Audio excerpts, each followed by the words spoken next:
စစ်ပွဲတိုင်းကိုနိုင်အောင်တိုက်နိုင်တဲ့ဆင်ကြီးတစ်ကောင်ရှိတယ်အဲ့ဒီဆင်ကြီးကနာမည်နဲ့တကွ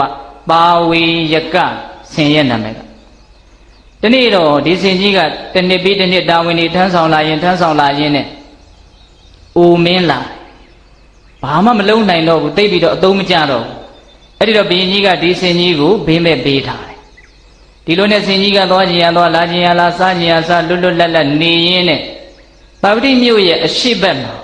ရေကန်ကြီးတကန်ရှိတယ်အဲ့ဒီရေကန်ထဲမှာကြာတွေလည်းပေါက်တယ်အဲ့ဒီကြာဘူးကြာငုံတွေကြာဆွဲတွေကိုစားဖို့လို့ဆင်းရင်းနဲ့အဲ့ဒီဆင်ကြီးကအဲ့ဒီရေကန်ထဲမှာနစ်နေတာသူမယုံနိုင်အရွယ်ကလည်းအိုမင်းလာပြီဆိုတော့သူဒီနုံနေတဲ့ကသူလွတ်အောင်မယုံနိုင်နုံတွေကသူ့ဘိုက်ကိုထိနေတယ်အဲ့ဒါသူလှုပ်လဲလှုပ်လို့မရအဲ့ဒီမှာတယောက်စကားတယောက်တန်းနဲ့ဆင်ဦးစီးကရောက်လာပြီးတော့ဆင်ကြီးကိုအမျိုးမျိုးစူးစမ်းကြည့်တယ်ဘလို့မှစူးစမ်းလို့မရဘူးအဲ့ဒါနဲ့ဆင်ဦးစီးကညံရှိတယ်ညံရှိတော့ဘုရင်ကြီးသွားပြီးတော့တတော်ဦးတင်တယ်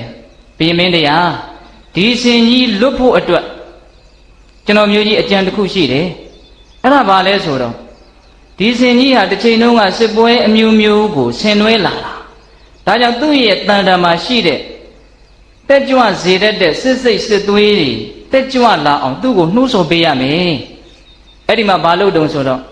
စစ်ပင်ခရာတွေ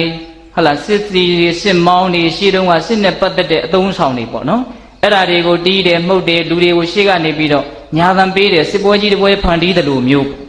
အဲ့ဒါလိုလုပ်တဲ့အခါကျတော့ဆင်ကြီးရဲ့စိတ်ဓာတ်တွေဟာတက်ကြွလာတယ်တက်ကြွလာတော့အဲ့ဒီစိတ်ဓာတ်ရဲ့စွမ်းအားနဲ့ဆင်ကြီးဟာရုန်းကန်လိုက်တာအဲ့ဒီရေကန်ရွှွညွန်တွေကနေပြီးတော့သူလွတ်မြောက်သွားတယ်အဲ့ဒီလိုဆင်ကြီးကိုရွှွညွန်နေတဲ့ကနေထုတ်ဆဲတာကိုဘယ်သူတွေကြည့်နေကြတုံးဆိုတော့ရေကန်ဘေးကနေပြီးတော့ဆုံးခံတဲ့တန်ဃာတော်တွေဆုံးခံပြန်လာရင်းနဲ့ကြည်နေကြတာကြည်နေတော့တန်ဃာတော်တွေရဲ့စိတ်ထဲမှာကြည်စမ်းစိတ်ဓာတ်ဟာအင်မတန်အရေးကြီးတယ်စောစောတုန်းကမယုံနိုင်တဲ့ဆင်ကြီးဟာသူ့ရဲ့စိတ်ဓာတ်ကိုတက်ကြွလာအောင်ဘေးကနေပြီးတော့ကြံဖန်ပေးလိုက်တာနဲ့ဒီဆင်ကြီးကဘာဖြစ်သွားလဲလွတ်သွားတယ်အေးအဲ့ဒါကိုယဟန်တော်တွေကအင်မတန်သဘောကျတယ်အဲ့ဒါနဲ့မြတ်စွာဘုရားဒီရောက်တဲ့အခါကျတော့မြတ်စွာဘုရားကိုသူတို့တွေ့ခဲ့တဲ့အတွေ့အကြုံကိုရှောက်တယ်ရှင်ဘုရားတာမန်အချိန်မှာမယုံနိုင်တဲ့ဇီဆင်ကြီးဟာစိတ်ဓာတ်တွေတက်ကြွလာတာနဲ့စိတ်ရဲ့စမ်းဆောင်မှုကြောင့်သူဟာယုံထွက်သွားနိုင်တယ်ဗျာအဲ့ဒီမှာမြတ်စွာဘုရားကဒေသနာတော်ရာမှာအင်မတန်ကျွမ်းကျင်တာဆိုတော့ဒီတာမန်ဖြစ်ရိုးဖြစ်စဉ်အဖြစ်အပျက်ကလေးတစ်ခုကိုတန်ဖိုးဖြတ်လို့မရတဲ့ဒေသနာတစ်ခုအဖြစ်နဲ့ဖန်တီးပြလိုက်တယ်မြတ်စွာဘုရား